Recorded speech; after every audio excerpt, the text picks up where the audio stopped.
Over the last 2 decades, the Griffin family has taken us on some incredibly wild rides. But while Peter's endless chicken fights and Stewie's sci-fi inventions always deliver a good time, He doesn't accept you, maiden. I accept you. No, we accept you. All right, who wants to get thrupped first? a handful of episodes stand out as what fans consider the absolute greatest of all time. These episodes represent Family Guy at its most acclaimed and beloved, and that's what we're breaking down today. Let's start the show. Needing to find something so badly that you literally travel back in time to get it sounds absurd, but that's exactly Season 10, Episode 5, Back to the Pilot, where Brian and Stewie's quest for a lost toy nearly rips apart the entire space-time continuum. Brian opens the episode trying to remember where he buried a tennis ball all the way back on January 31st, 1999. And this is nothing. There's one tennis ball out there that's even cooler because I peed on it. Buried it years ago, I just can't remember where. And lucky for him, his best friend owns a time machine. So Stewie takes them straight back to the show's very first episode to retrieve it. Landing in 1999, they find their past selves looking noticeably rougher around the edges, complete with different voices and a strange habit of standing completely motionless while waiting for their cutaway gags to finish. That is so creepy. And remember you had an Irish coffee the day we went to see Philadelphia? Oh, they're setting up f***ing cutaways. Stewie warns Brian about the golden rule of time travel before they start hunting for the ball. Don't alter the past under any circumstances. No, as long as it goes in the toilet. One splash on a magazine in there and we're getting chased by dinosaurs. Brian, of course, can't help himself, and during a bathroom break, he secretly warns his past self about the September 11th attacks. Brian, there you are. Come quick, they're about to announce the unveiling of your statue on the news. Statue? For what? What do you think, Mr. National Hero? Returning to the present turns Brian into a national hero, but his actions trigger a massive, unforeseen ripple effect, because stopping the attacks costs George W. Bush the 2004 election, which pushes him to recreate the Confederacy and drag the United States into a post-apocalyptic civil war. Oh my God, Civil War? See, Brian, this is exactly what I was talking about. The duo realizes their future is now a war-torn hellscape and travels back again to stop Brian from warning his past self. But each mistake and correction spawns more Brians and Stewies, until dozens of time-traveling versions of the pair all arrive at the exact same moment. Okay, maybe things seem a little off, but other than that, the world seems okay. Which proves my point. Me stopping 9/11 led to a world that's just fine. Unable to untangle the chaos, this massive group takes a vote and hilariously agrees the tragedy simply has to happen in order to save the timeline. Nice work, Bri.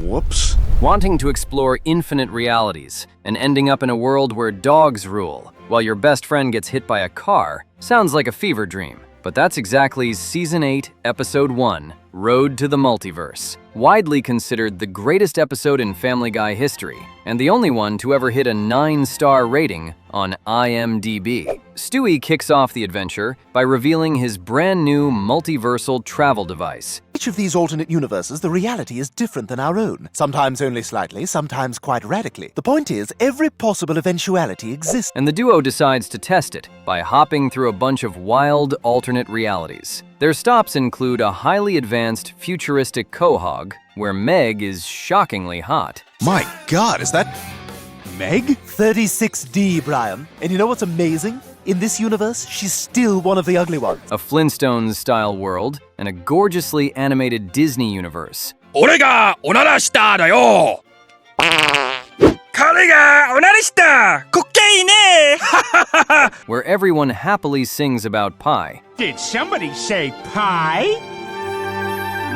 It's a wonderful day for pie. Though they cut that magical Disney stop short, the second they realize the residents share some deeply dark, anti-Semitic views toward Mort. Their dimension hopping goes completely off the rails once they land in a universe where dogs and humans have swapped roles entirely. Whoa. Sorry about that. Bad girl Holly, no jumpies. Treated like an absolute king in what amounts to Brian's heaven, Brian refuses to leave, fights Stewie for the return device, and ends up breaking it in the process. What the man? What the look what you did! You better put that thing on a leash, sir, or I'm gonna have to fine you. A sibling rivalry intense enough to make your half-brother try to erase you from existence by killing Leonardo da Vinci sounds impossible. But that's exactly Season 9, Episode 16, The Big Bang Theory. Stewie kicks off the whole adventure by casually bragging about inventing a time machine while shopping for organic plutonium at the local farmer's market, and his villainous half-brother Bertram overhears the whole thing. So, Stewie Griffin invented a time machine. Bertram sneaks into Stewie's room shortly after, announces his master plan to travel back and kill one of Stewie's ancestors, and teleports away. What the hell's all that noise? Brian, it was Bertram. He's gone into the past, and he claims he's going to... Which triggers the entire universe to start collapsing on the spot. To survive, Stewie and Brian escape outside the space-time continuum. Those were ripples in time, Brian, emanating from some point in the past. And there's only one explanation. Where Stewie triggers a massive explosion to send them back, which turns out to be the exact event that creates the entire universe in the first place. They then land in the Renaissance era and discover that Stewie's ancestor is none other than the legendary painter Leonardo da Vinci himself. Brian, look! There's the Mona Lisa!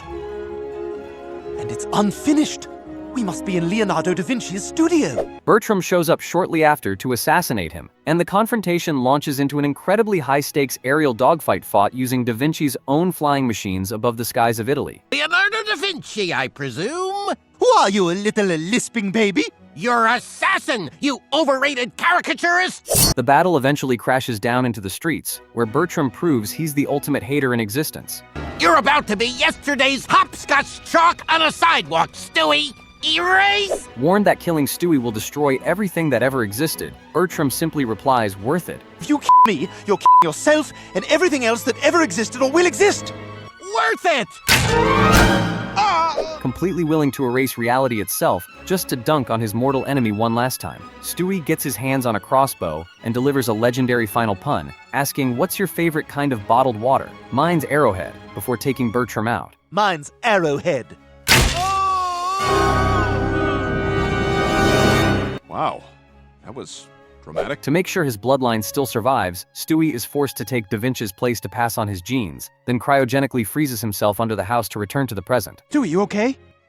You gotta kiss him to wake him up. What? I'm not gonna kiss you. Dewey can't hear you. He's not awake. Only a kiss will wake him up. Being so desperate to win an award that you completely change your entire identity just to appease the judges is next-level thirst, and that's exactly Season 16, Episode 1, Emmy-winning episode. Peter kicks off the episode by realizing that despite being on the air since 1999, Family Guy has never won the coveted Emmy Award for Best Comedy Series. Frustrated by the snub, he decides it's time to clean up the show's act completely by directly copying the exact formats of critically acclaimed prestige television. Griffins, let's make this our Emmy-winning episode. So get all your pukes and farts out now.